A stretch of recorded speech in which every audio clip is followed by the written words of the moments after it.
tread that fine line between pleasing our predominantly female audience and still appeal to the gay male audience, or is it impossible? So, would anyone like to talk about that, of you three up here? Barry, you do. I thought we might throw Barry, given that it's his book. Yeah, but he doesn't aim to write MM romance. He writes for men. I don't write MM romance. Okay. I'm a ringing. He's a ringing, okay. So maybe Izzy. Okay. I knew that was coming. I actually think that with MM,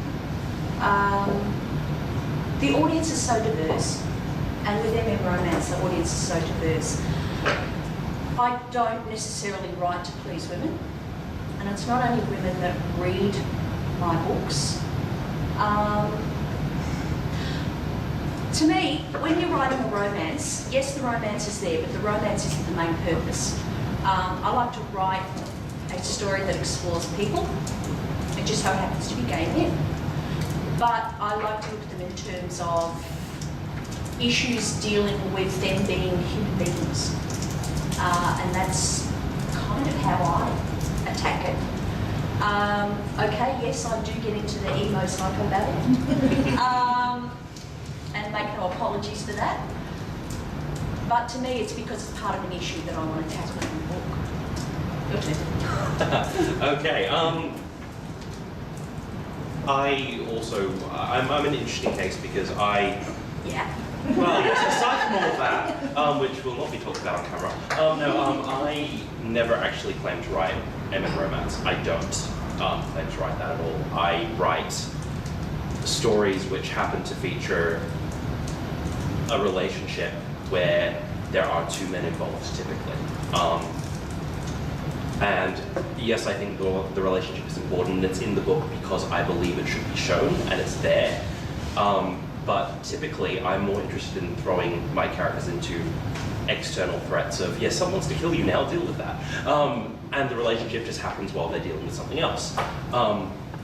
So I don't think I really qualified as a romance writer, because I was speaking to some of the head romance writers actually at the Emerging Writers Festival a couple of years ago, and they were saying that, you know, when they write romance, they get told, yes, you can have other things in there, but the balance of the romance content to the non-romance content has to be at least 60-40. 60% romance, that's your main focus, 40% everything else.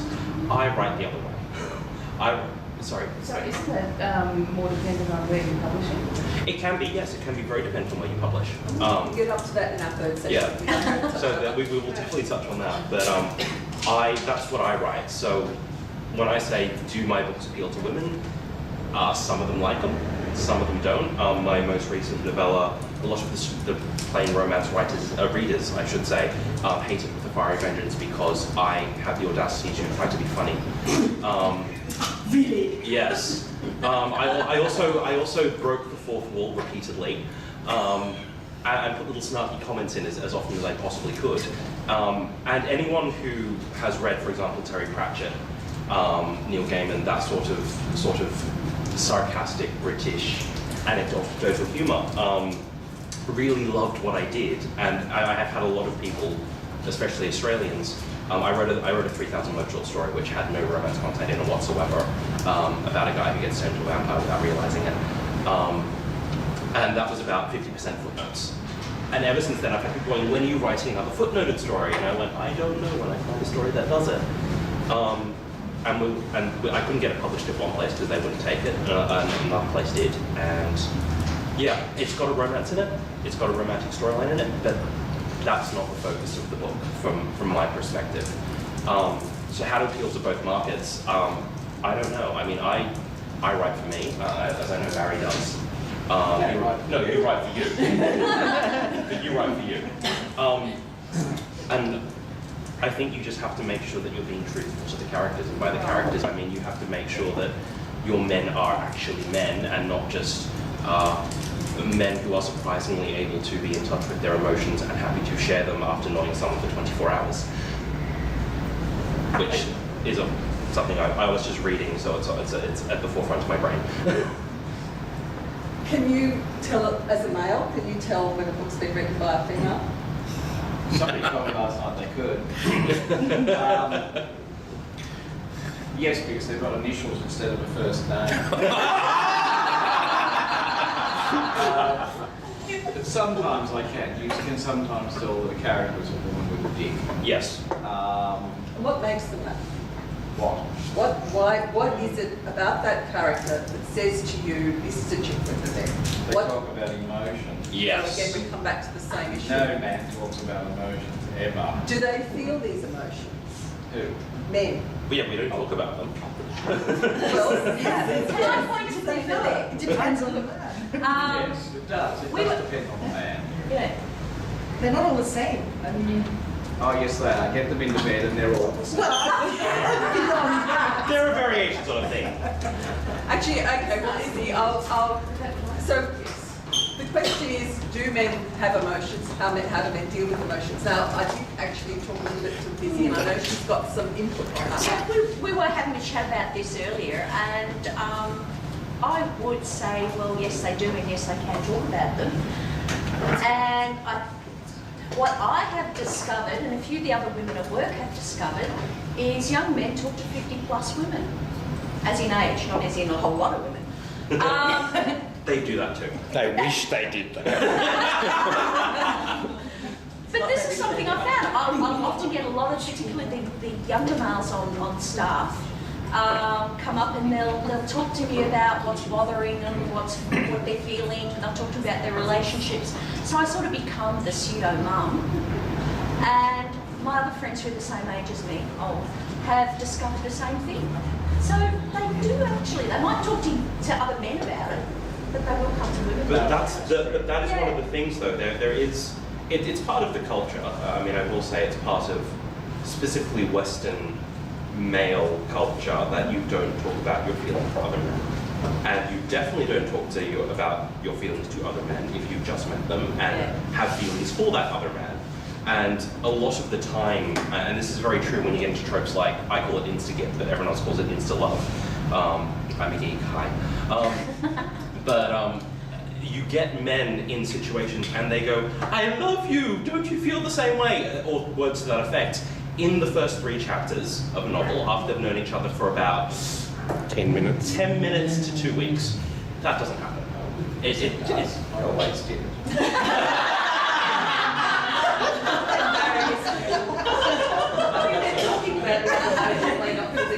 Yeah, we're not talking about sex. Let's be very, very blunt, because that can happen after apparently 2 text messages.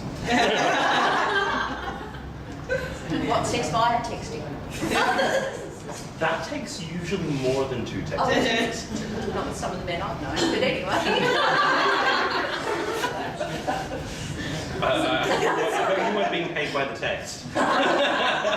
So getting back to it, do you think, is it just this emotional talk that makes the men unmanly, or do you think there are other factors that you find if you happen to chance to read a book that's an romance that's there that says, hey, this ain't real. But actually, Byron, it's a shame you're not up here too, because you read more than these guys do. I'm just going to say self-lubricating assholes, because that...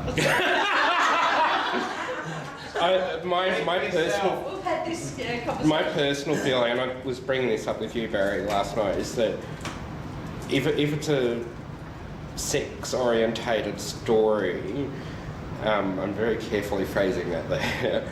You can tell, because there are certain things that I've read in some books that just left me going, Christ, if somebody did that to me, I'd have killed them like within half an inch of supposed entry on this, as Matthew said, self-lubricating assholes. But I've read porn by people like Jack Brighton, and the stuff that he does, there's no way that will happen, surely. Have you read Jack Brighton? Yeah. Yeah.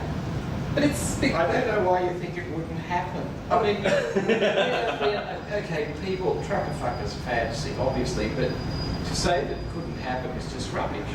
So it does. Yes, of course it In does. context of what I read, which is I try to aim at romance more than sex. Porn.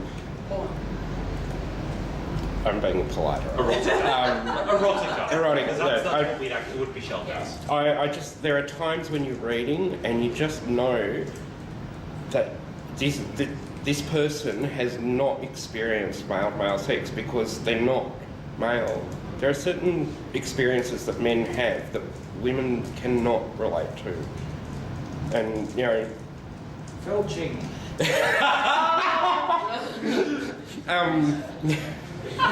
Like the prostate thing. And if I read one more book where they're like focusing on the prostate, I mean, Jesus Christ, if I found a man that found my prostate, I'd be fucking wrapped. Quite frankly, it's not something that most men give thought to when in male-to-male sex. Most men will be thinking about getting their dick. Right, okay. I'd never heard of a prostate till a few years ago. Really? Yeah, that's just one example though. Well, I think it does depend on who's with you. I'm just going to say that.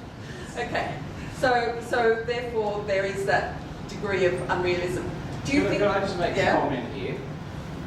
If the number of gay men who rim in romance fiction actually existed on the streets, I'd be a happy man.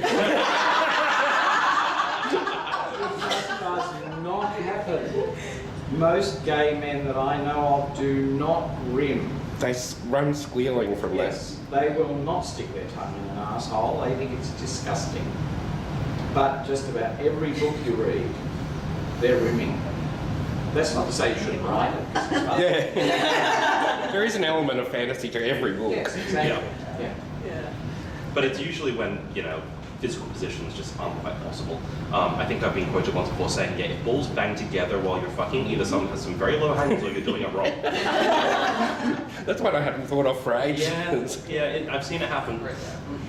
So what other mistakes do we make? Well, this one isn't specific to male fiction, but it's often where did that extra arm just come from? You've got one here and one there, and suddenly you've got one there, and well, no, they haven't, because in the next paragraph it's up here again, still gripping. Or then there's the other one where you're like, so you've just lifted them like this, and your mouth is there, and their body's somewhere there, and I hit their foot on the floor, except you're not bracing anywhere. Those are always fun. Yeah, the position things that's generic. Can really interrupt in that sort of story. There was something I read recently by a non-attending author. I'm just putting that out there for the authors who I've read, but it was like, the positioning was like, what the hell? I mean, gymnastics wouldn't even get you that position. So it's fantasy, and I keep having to remind myself sometimes. But on the other hand, one of the things I would say is that one of the purposes of a novel, unless you're specifically trying to be meta and self-reflexive, is that you do not want to break that fantasy. Regardless of what you're writing, erotica or romance or anything fictional, anything in between, you do not want to break that fantasy. So that should be the goal, really. So all the necessary elements that might happen in real life don't get written into the book, and you don't find you miss them. Well, they don't always get written. Look, there's a reason why I focus more on the YA and the fade to black, because I do find it distracting when I'm reading if suddenly we're in some position or some manoeuvre that I just don't see men or experiencing in real life happening. There's times when I've read things and going, oh my fucking God, I wish I knew how to get into that. Can I just bring up something here? I've forgotten who I was discussing Max Voss's My Hero with yesterday. Oh, it was Mary, I think. They. And if you don't know the book, it's about a straight guy, inverted commas, and a gay guy getting together. The straight guy, of course, is having terrible problems coming to terms with the fact that he's in love with a young man, goes off and has sex with a woman. The gay guy goes to a party and is propositioned by an absolutely drop-dead gorgeous man at the party. Guess who has sex and guess who doesn't? The straight man has sex, the gay man doesn't, and forgives his would-be partner. Now, out of all the friends I have, there is only one that would do that. The rest of them would not even think twice about going home with the gorgeous man at the party and having sex, particularly if their partner is playing up at the same time. It's the aspect of male romance that I find totally unbelievable is the aspect where everybody has not had a partner before and immediately falls into bed and in love with somebody else, and that's going to be their lifelong partner. Yes, okay, maybe, but I don't believe it. Does the issue of romance equals monogamy worry you? Or does it, you find that that sort of becomes unreal? Well, I'm deeply superficial. I'm not into monogamy. I know people who are. Some of my best friends are into monogamy. That's fine. I'm not. I don't mind. I love some of the soppy romances. I think they're fabulous. But I take them as total fantasy, depending on how real they are. I mean, some of them are very real. Even ones written by women. It's patronising, yes. The monogamy aspect only worries me when it's, you know, young adult fiction, for example. Oh, we're going to school, we're 18. Oh, I'm in love with my best friend. We're going to live together forever. You're not.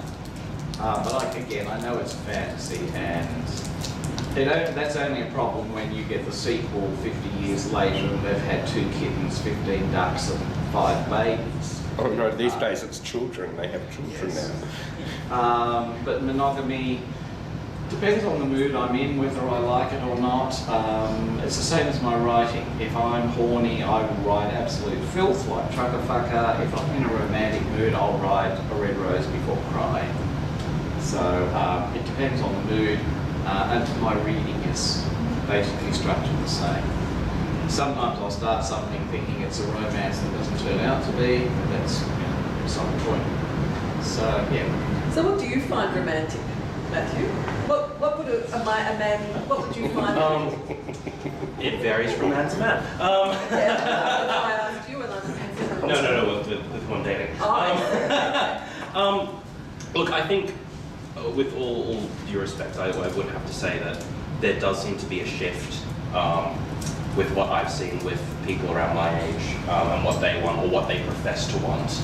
And that some of them do seem to want the fantasy, some of them don't. I mean, there's a wider debate around gay marriage and whether it's assimilationist or whether or not there should be that, whether it shouldn't be, or whether the option should be, whether people should take it or not. And at the end of the day, it does come down to whether or not the individual buys into the whole, yes, there is someone who I want to commit to.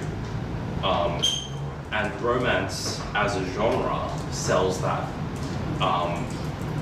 ideal. Historically, I believe it came from Roman times, as in they created the idea of 2 people in a monogamous relationship as we currently define it. Forever and forever and forever and forever and so on and so forth. But where was I? I completely lost my train of thought. But sorry, yes. I think there is more buy-in with people my age and younger than has been in the past. And I think part of that is that I can say that I haven't had to march in a riot or be in a riot to be given legal recognition for the fact that I like boys. I haven't had that struggle, I haven't had that experience, and I've grown up in a culture where, yes, it would be quite nice to be with someone. I've recently had to ask several questions around the lines of, would I be open to poly relationships, for example, because I've got lots of poly friends. And I think that would be a very interesting question to unpack one day, but I don't know what my answer is yet. And as a writer, I generally go, yeah, 3 characters, too many to focus on. But that's just me. Did you want me to look out, or are you asking for romance in books, or? Yeah, just to get an example of, I once heard in a marriage that a woman defined the most romantic thing her husband does for her on a regular basis is the washing up. I mean, it's something she knows he hates, but it's something she knows he hates, and it is expression of his love that people do the washing up for her even though he hates it. And that was to her because she said some men find it very difficult to express their feelings about how they feel about another person. They can show it, but they can't say it. And that to her was a way of her showing. So I suppose romance varies a lot between couples, between the people. One of the things, do you think that do you see any positive aspects of females writing MM romances to the whole society? Do you think that it can affect society, the fact that we're doing what we're doing? Yes. In what way? Well, I think it's fabulous that there's so much stuff out there now, for a start. I mean, I come from a much older generation. I mean, I'm this far from death. So I grew up in an era where it's very hard for people in Matthew's generation. How old are you? 28.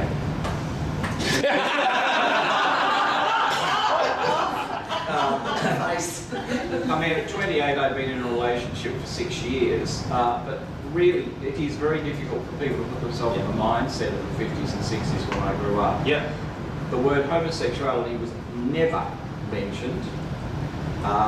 It was really, it was disgusting to even talk about it. I remember my grandmother, when I sort of tried to come out to her in the 60s, she went, "Ew, that's dirty old men who can't get a woman." Interesting. Right? And I was about 15 at the time. But yes, I think there's a lot of positives because here are women. I mean, look at you all. You're writing positive stories about gay men and gay sex. That will filter through to your friends, perhaps not your parents, like your mother, but that will filter through to your friends and other people, and it will spread. It'll just get out into the community and it will spread and spread and spread. And I think that's a real positive for the gay community and the community in general. What do you say? Okay, so we'll push it over. Did you have anything you want to say? Yeah, I just want to add to that I've had a very positive experience writing within this genre. I'm not one of the writers that's actually been attacked. I've had a couple of trolls on Goodreads giving me the 1 stars because I'm female. But Sorry, do people really do that? Oh yeah. Yeah. Oh yeah. Really? Yeah. Oh, yeah. I don't read reviews. yeah, I think about 5 or 6 of them This one. you know, there are some who will actually say, I refuse to read one by a female writer. I've been very lucky, my stuff's been accepted. And so there is that divide. Oh yes, I know this. And I Oh, it's know- massive divide. Yeah, and so it is out there, but hopefully I think it's getting better. Why don't you just use a man's name? Because then I thought, no, I'm all in. Because then people find out. Then they it accuse goes you even of worse. change your Yeah. ways. I mean, if you go along to a Whatever you, that's the thing, why should you hide? Why should Yeah, you that's hide the it. fact? Yeah, but I write No. under a woman's name. I write bisexual fiction as Jasmine Starr. And she's got a straight dicks for, what is it? Gay dicks for straight chicks. It's about women who seduce gay men. Nobody's ever said, oh, it's a man. And it sounds exactly like Barry Lowe, but nobody's picked up on it. I didn't even consider it. I'll be honest. It wasn't something that entered my mind until I've been writing for a little while, and I chatted to some other writers and discovered that they were in fact female, and I thought they were men because they use male names. And yeah, all right, I can be a bit thick at times, but I did that. Oh, I didn't even think of that. I'm a girl, so I'm As a reader though, do you find that you have a bias towards a gender in terms of No. male fiction? No, I don't. But in saying that, I will, like you said, I'll read what I'm in the mood for. Yeah. And it's the same as you said with the writing. I write what I'm in the mood for. Just one other thing, I think Matthew was at one stage going to talk about emotions. If men are different because they don't talk about their emotions, Yes. what do men actually do? Do you just, you don't have a 50-year-old to talk to? That's where show not Who tell do you comes talk into about play, I emotions to, or don't you? I don't. I generally don't. You will. You'll find a 50-plus woman. No. Yeah, look, if I really was in having strife, there were probably a couple of friends I could talk to about that, but they They were tend to be. Yes. It varies and depends on who it was and what I was dealing with, but often I muddle through it myself. Personally, this is a completely one sample of one here, so don't take it as gospel. I deal with it myself internally. I have had a few relationships where I've talked about it with my partner. and a few where it's just been a case of, no, that's probably a really bad idea. So it's not that you don't have the emotions or think on emotional issues, you just don't talk about them to someone else, you think about them. That's correct. And the other thing that really bugs me about fiction, and I do have to say this is specifically fiction written by some women, not all women, but some, like the one I'm currently given. It's some new person, and I don't want to name them because we're videoing this. I'll show you later. And take that out of context and woohoo!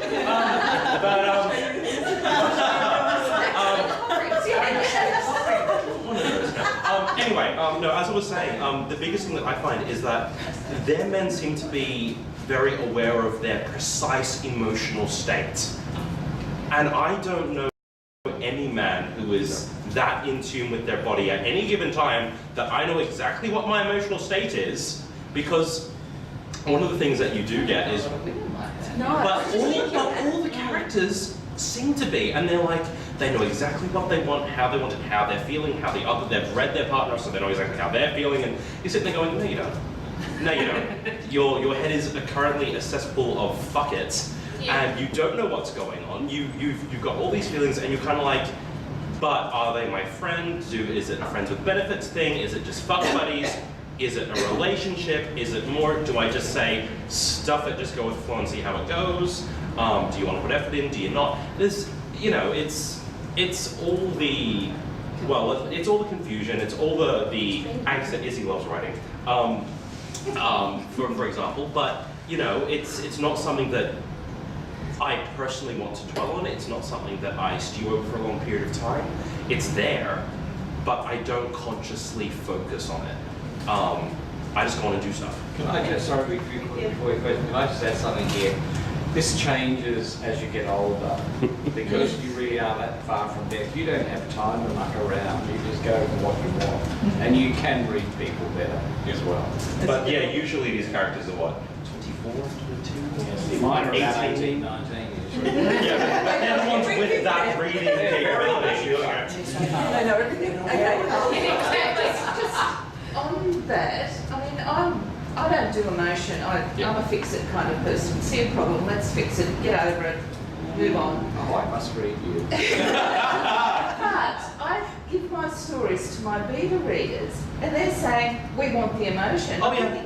I don't know what they're feeling. Exactly. What the hell am I putting in there? Yeah, and they insist that even though they're not aware of it, they're going to act somehow. They might, but the thing I is, have to change things Why? to Because they're appeal to to appeal to the audience. But that's where I put in their confusion, But they're not thinking. They don't think they're confused. Yeah, but I'm just seeing a problem. They're fixing it. But there's a dick there. They want to suck. Yeah. Let's just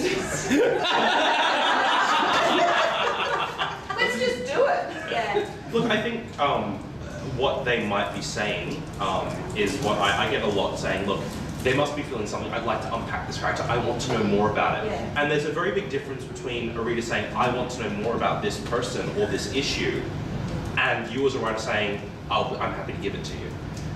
Because I've got one person who's currently looking at my current manuscript, and she's going, I'd like to see this, I'd like to see that. I'm like, well, you're not going to. Because I'm not going to give that to you. I'm sitting at this zone, in this place, with these characters who are focusing on this. That's interesting, but it's not relevant.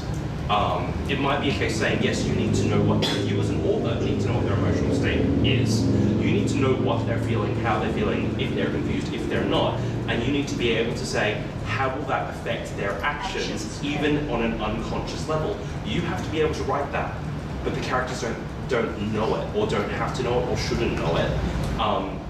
And I think you have to Well, be it gets very... down to the show, don't you? Yeah. And just because you know something doesn't mean that your character does. But see, I find that strange because my Leather and Lace, I did a lot of showing what was going on without telling the person about what was going on. And I got told I had to tell what their emotions were. And I think And that's they something- had to analyse the emotion and state it. And I No, rejected it I as much actually as know. possible. But that was the feedback I was getting from an editor, that they wanted. Excuse me interrupting here. Is there anybody else in the room apart from me who does not believe in beta readers? I Beta don't readers? use one. I don't use one. I don't use them. Good. I don't use them very often. I have a very limited belief in some of them. I think they're appalling. But you heard something. Okay, look, that's going to be panel 4, so we'll talk about it.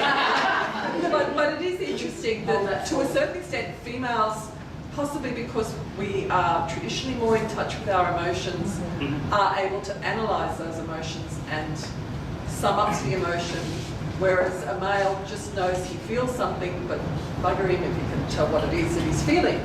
He knows that he's done this. That does override a Well, a lot. happy ending for a gay male romance is I blew. That's all you need. That I read.